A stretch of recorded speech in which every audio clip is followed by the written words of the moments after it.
పావని ఈ రోజు వంకాయ కూర చేసుకుందాం సరేనా? ఎండు చేపలు వేస్తావా హరి అందులో? పోనీ ఎండు రొయ్యలు నెత్తాళ్ళు వేస్తున్నావా? అసలు ఏమి వేయట్లేదు పావని. మరి ఇంకేం చేస్తావు వంకాయ కూర అంటే? నువ్వు చెప్పిన ఉప్పు చేపలు ఎండు రొయ్యలు కాంబినేషన్ బాగుంటది, నేను కాదంటలేదు. కానీ పావని ఇప్పుడు నేను చేసే కాంబినేషన్ ఏంటంటే ఎండు రొయ్యలు నెత్తల్లో ఈటికి మించి ఉంటది అని చెప్పలేను గానీ టేస్ట్ అయితే మాత్రం అదిరిపోతుంది. మరి చేసేమంటావా?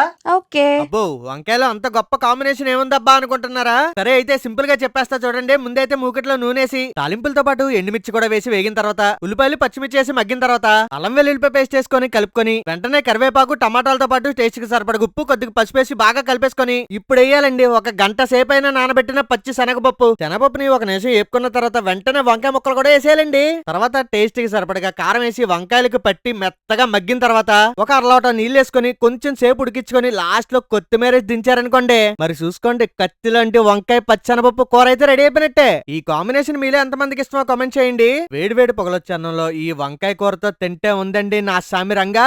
రేపు ఏ వంట చేయమంటారో కామెంట్ చేయండి. అలాగే వెళ్తూ లైక్ సబ్స్క్రైబ్ మర్చిపోకండి.